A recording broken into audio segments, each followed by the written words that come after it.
The Ghost Army, the Illusionists who tricked Hitler. July 1944, the foggy plains of France. German reconnaissance units peer through their binoculars, and what they see chills them to the bone. On the horizon, hundreds of American Sherman tanks, heavy artillery batteries, and thousands of troops are moving toward a weak point in the German defensive line. The Nazi commanders scramble. If this massive force breaks through, the road to Berlin is wide open. Orders are barked across the radio. The Germans abandon their fortified positions, shifting every available reserve, every elite division to meet this incoming juggernaut. But as they prepare for the slaughter, something impossible happens. A German sniper fires a high-caliber round at one of the lead American tanks. The tank doesn't explode. It doesn't catch fire. It simply deflates. It collapses into a heap of rubber and air on the muddy grass. The massive army the Germans feared wasn't made of steel and grit. It was made of rubber, paint, and sound. You are witnessing the greatest magic trick in the history of warfare. This was the work of the 23rd Headquarters Special Troops, better known to history as the Ghost Army. This unit didn't carry machine guns, they carried paintbrushes. They didn't drive real tanks, they carried inflatable ones. Their job wasn't to kill the enemy, but to drive them insane with deception. In this video, we explore how a group of artists, sound engineers, and designers defeated the Nazi war machine without firing a single shot, saving tens of thousands of lives through the power of pure imagination. The Art of War: How Artists Became Soldiers. The creation of the Ghost Army was a desperate move by the US military. They realized that against the disciplined German army, traditional force wasn't enough. They needed psychological superiority. They needed men who could lie with conviction. They didn't look for seasoned veterans. Instead, they went to the art schools of New York and Philadelphia. They recruited painters, illustrators, architects, and sound engineers. Among them were future icons like Bill Blass and Ellsworth Kelly.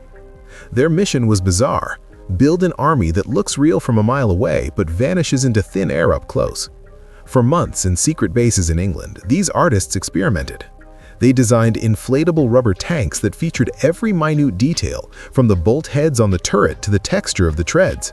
While a real Sherman tank weighed 30 tons and required a massive engine, a ghost tank weighed just 90 pounds. 4 soldiers could pick it up and carry it across a field. But a visual trick wasn't enough.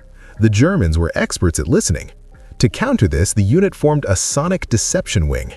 These sound engineers went to training grounds and recorded the symphony of war: the clanking of tank treads, the shouting of officers, the sound of bridges being built at night.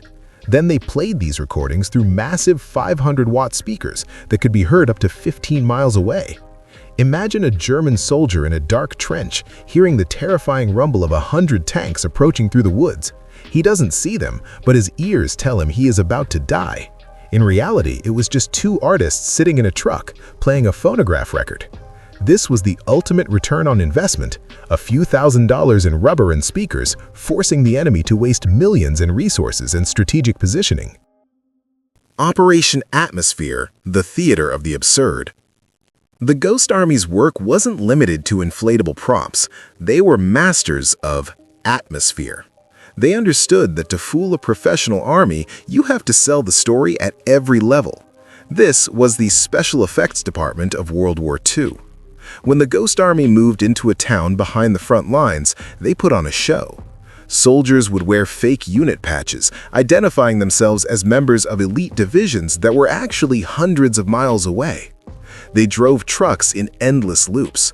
A convoy of 20 trucks would drive through a town, circle back through a hidden forest road, and drive through again. To a German spy watching from a cafe, it looked like an entire armored division was moving into the area. They even created phantom radio networks.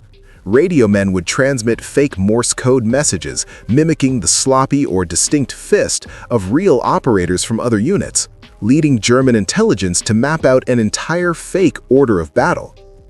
One of their most dangerous operations took place near the Rhine River. The Allied High Command needed to cross the river, but the German defenses were too strong. The Ghost Army was ordered to draw the fire. They set up hundreds of fake tanks and played the sounds of bridge building for nights on end at a location miles away from the real crossing point. The Germans fell for it completely. They moved their heavy artillery and elite paratroopers to face the ghosts. Meanwhile, the real Allied army crossed the Rhine at a nearly undefended point with minimal casualties. The war was shortened by months because Hitler's generals were busy fighting shadows. The artists had turned the battlefield into a stage, and the Nazis were their involuntary audience. From shadows to legacy, the silent heroes. When the war ended in 1945, the real tanks rolled through the streets of Paris and New York in victory parades. But the men of the Ghost Army were told to stay silent. Their records were stamped with top secret and buried deep in the National Archives. They weren't allowed to tell their wives, their children, or the history books what they had done. The US government wanted to keep these deception tactics a secret in case they were needed for a future conflict. It wasn't until 1996, more than half a century later, that their story was finally declassified. The world was stunned. This small unit of 1,100 men had carried out over 20 major operations and was estimated to have saved between 15,000 and 30,000 lives. They proved that creativity could be as lethal and as protective as any bullet. In the Islamic tradition, there is a famous saying, "War is deception." It means using intellect to minimize loss of life and outmaneuver the enemy. The Ghost Army was the ultimate embodiment of this principle. Today, we live in an era of deepfakes, cyber warfare, and digital propaganda. But the foundation of modern psychological operations was laid by these young artists in the mud of 1944. They called themselves ghosts, but their impact was very real. History is not just written by the strongest, it is written by the smartest. If you found this hidden chapter of history fascinating, subscribe to Financial Historian. We dive deep into the hidden costs, the secret strategies, and the invisible forces that shaped our world.